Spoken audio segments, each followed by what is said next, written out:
Caroline Hendershot here alongside Ethan Greenberg and Eric Allen, giving you the instant reaction to the Jets' 2024 regular season schedule. Now, guys, I gave you a 30-second timer last year. I'm not giving you a timer this year, but don't make me regret it. We're starting out week 1, Monday Night Football at the San Francisco 49ers.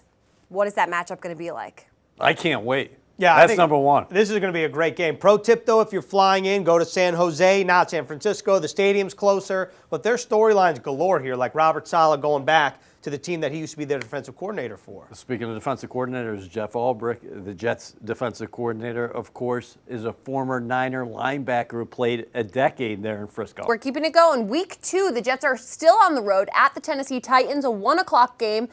Still not home. How do we feel about that? Well, it's a short week, so I'm going to go back to San Francisco and say the last time the Jets opened up in San Francisco was 1998. They advanced to the AFC Championship game that year. Tennessee, first-year head coach in Brian Callahan. One of the best offensive line coaches in the National Football League is his dad, Bill Callahan.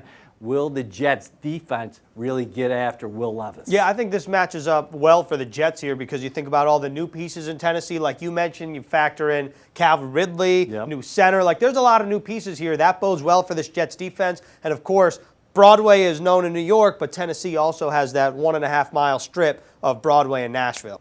All right, I didn't give you a timer, but I didn't give you free will either. Let's keep it snappy. Week 3, finally the Jets are at home. Thursday Night Football against the New England Patriots. How do we like that? Well, the Jets ended the 2023 season busting a streak, right? 15 consecutive losses against the Patriots. They took care of business there in Foxborough last year, but they've lost 8 consecutive home games. They gotta end that streak at MetLife. And there's something about the 8s because it's the 8th time the Jets will open at home in week 3. The last time they did that, they actually played the Dolphins. And the Jets, when facing the Patriots in this game, it could either be Drake May, drafted 3rd overall, very well could be Jacoby Brissett, too. Yeah, my money's on Brissett, and they do have a first-year head coach as well in Gerard Mayo. Okay, week 4, the Jets are seeing the Denver Broncos again this year, this time hosting them at MetLife for a 1 p.m. kickoff. What are you guys excited to see with this matchup? Well, 1, I'm thankful it's at MetLife as opposed to going out to Denver. And 2, the Jets could see another rookie quarterback. You mentioned Drake May versus Jacoby Brissett with the Patriots. This is Bo Nix versus Zach Wilson versus Jarrett Stidham for the starting job. All right, let me flip it to the offensive side of the ball for the Jets. Breece Hall, he was a runaway Bronco in the Jets win at Denver last year. Mike Williams, so familiar with the Broncos from his days with the Chargers, one of the best vertical threats in the National Football League. And also, you got to feel good. Elijah Vera Tucker returning the lineup after, unfortunately, going down with season-ending injuries the last 2 years against the Broncos. Denver's finally coming here. All right, week 5, the Jets are going across the pond to the UK. They're taking on the Minnesota Vikings at Tottenham Hotspur Stadium. How do we feel about the international game, guys? Well, I'm excited about it. This is, the second time the Jets will be playing at Tottenham Hotspur. They played the Falcons in 2021. They played at Wembley in, 2015? 2015, took down the Miami Dolphins there. How about going back to the draft, though? The Jets and Minnesota, of course, pick swap there in round 1. The Jets moving back to number 11, acquiring more draft capital, getting their offensive lineman in Olu Fashanu, and the Vikings conversely moving up to get a quarterback in J.J. McCarthy. But is McCarthy going to be the starter, or is it former Jet quarterback Sam Darnold? And if you're in London and you're like your native country, your native home is London, here's the thing. You have a great game on hand. Sauce Gardner, Justin Jefferson, Garrett Wilson had 162 yards the last time these teams met. This is a get-your-popcorn-ready type game. All right, week 6. The Jets are not having their bye in week 6. Instead, it's a Monday Night Football matchup against the Buffalo Bills at MetLife Stadium. Well, I think that you mentioned it. The Jets don't have a bye, but at least they have an extra day to prepare for this game. And this is going to be another very exciting matchup. This is the week 1 matchup of last year under the lights. The Jets have taken down the Bills the last 2 times they've played at MetLife Stadium, including the game winner last year in overtime from Xavier Gibson. Nobody's going to forget that anytime soon. Speaking of Buffalo, they're resetting that roster around Josh Allen. Let's see how it looks against the Jets, because the Jets are ready to take that step forward this year. Week 7, the Jets are going on the road at Pittsburgh Steelers. Back-to-back primetime games. Sunday Night Football for this one. How do we feel about the back-to-back primetime games? Well, before I answer that, I just want to get into this.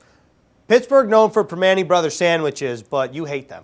No, I'm not a big fan of Primanti Brothers, but I am a big fan of Mike Tomlin. It seems like every year the Steelers, you know that they're going to be over 500, and Tomlin is going to have them in the hunt. Again, a question at quarterback. They acquired Russell Wilson here in the offseason. They also traded for Justin Fields, but the guy the Jets have to account for is T.J. Watt. 19 sacks last season, but I like that remodeled offensive line with John Simpson, Tyron Smith, of course, Morgan Moses, and Fashanu. All right, keep it moving, gentlemen. Week 8, the Jets are shipping up to Boston, going to play the New England Patriots for a 1 o'clock game. How do we feel about another AFC East rivalry game? Well, I think that this is a Jets defensive line favorable matchup. You think about what's happened each of the last 2 seasons, 13 sacks by the D-line at Foxborough, and the Patriots offensive line looks predominantly the same. I'm wondering if the Jets are going to take the next step defensively this year, because last year they were very good, but they added one of the NFL's best closers in Hassan Reddick, 4th in the National Football League the past 4 years with 50.5 sacks. And I think it's very interesting. The Jets play this game before the end of October. Haven't even seen the Dolphins once yet. Yeah, it's time for a little sweep of the Patriots. All right, Week 9, the Jets' 5th primetime game coming on Thursday Night Football against the Houston Texans at MetLife. C.J. Stroud and co. coming to town. How do we feel about that? So the Jets got the best of C.J. Stroud last year. You talk about season lows, 91 yards, 54.8 passer rating, but he was missing Tank Dell and Nico Collins, who got injured in that game. Then the Texans trade for Stephon Diggs. This might be the best receiving core the Jets play all season. All right, so bottom line, it's Halloween. It's Thursday night. You know the place is going to be electric. And Houston really took a step forward last year with C.J. Stroud at the controls, but they were all playing 1 o'clock games. I like the matchup between the Texans receivers and, of course, the Jets secondary, because it's not just Collins, it's not just Dell, but it's former Bills receivers Stephon Diggs going against Gardner, DJ Reed, Michael Carter. Okay, Week 10, the Jets are going back out to the West Coast, taking on the Arizona Cardinals for their first 4:25 kickoff of the season. What do you think of this matchup? Well, I will say that when you take a look at the schedule as a whole, after the Jets play the Cardinals in this game, their furthest trip is going to be to Miami, which is not a long trip at all. So you think about the 3 long trips at San Francisco, then it's to London, then it's to Arizona, and this is a very winnable game for the Jets, bottom line. Well, they got 10 days to prepare for it, and I really like the receiver matchup. Marvin Harrison, I think, is going to be a really good receiver in this league for a long time. To think that he played collegiately with Garrett Wilson, that's crazy. Of course, Wilson, the only Jet receiver in the history of this franchise to have 1,000 yards receiving in each of his first 2 years. All right, Week 11, another primetime game for the Jets. Sunday Night Football versus the Indianapolis Colts, an 8:20 kick. What's the key to this matchup?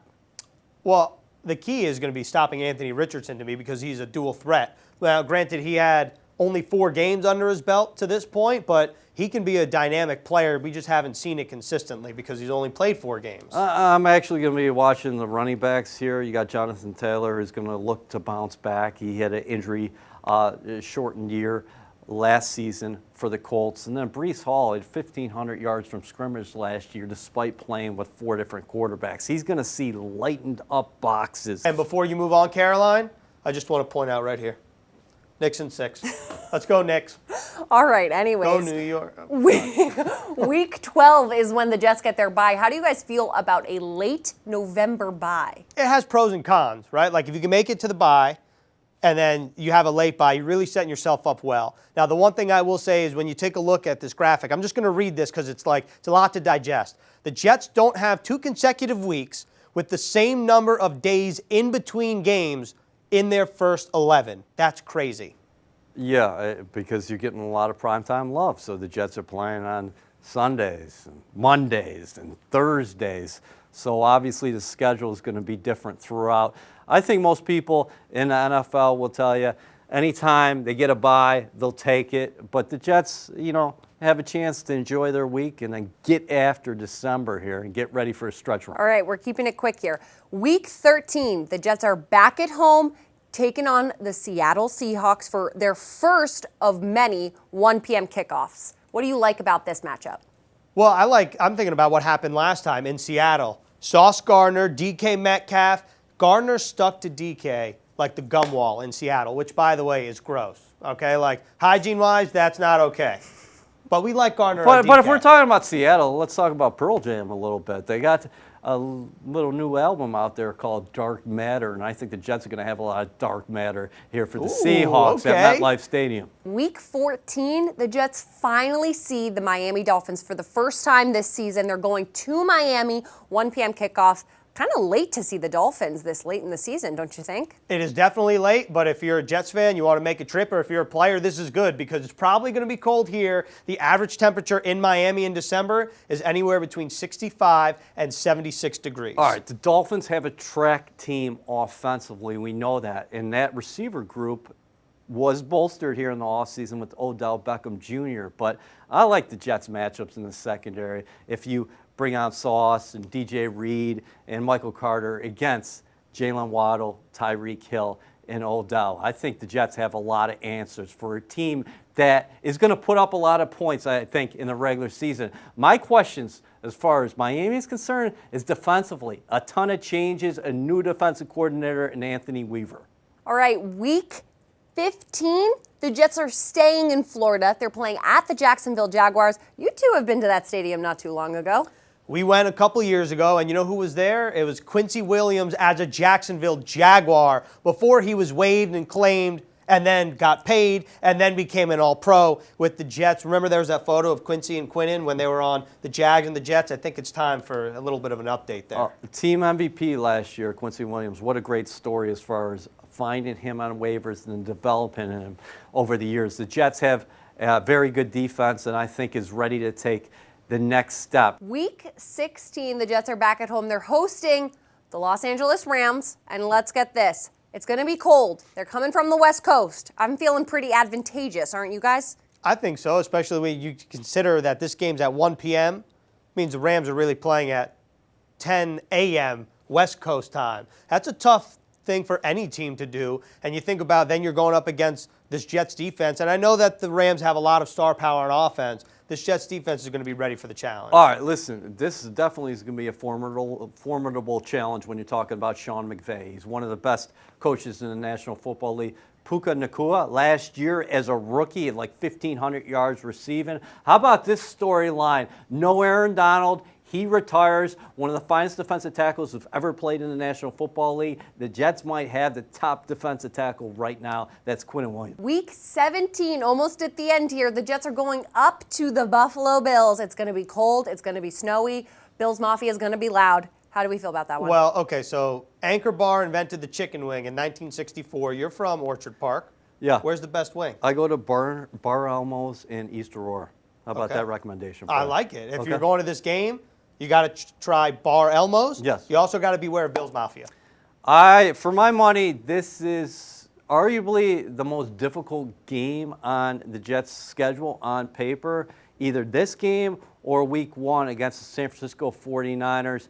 It's always tough playing in Western New York, and the Jets owe the Bills something for what happened last year. And for the season finale, the Miami Dolphins are coming up to MetLife Stadium. We don't know when, we don't know what time yet, but how do we feel about the season finale being at MetLife? Well, here's what we do know. Yeah.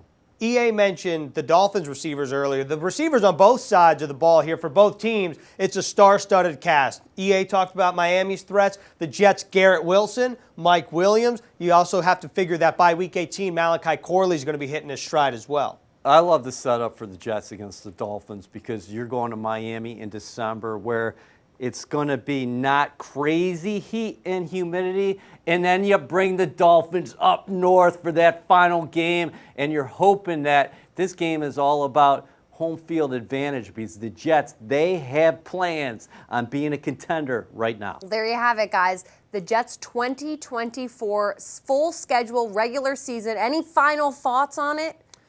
I mean, I think there's a lot of thoughts here. I think when you start and you really look at the first 11 weeks, like it's going to be challenging just based on what you were saying earlier. You're playing on Mondays, you're playing on Thursdays, you're playing Sunday nights, you're playing across the pond. If the Jets can get out of the first 11 weeks, which have winnable games throughout, I think it sets up well for the back half of the season. Well, the National Football League, bottom line, thinks the Jets are going to be a contender this year. You have 7 stand-alone games over the first 11 contests.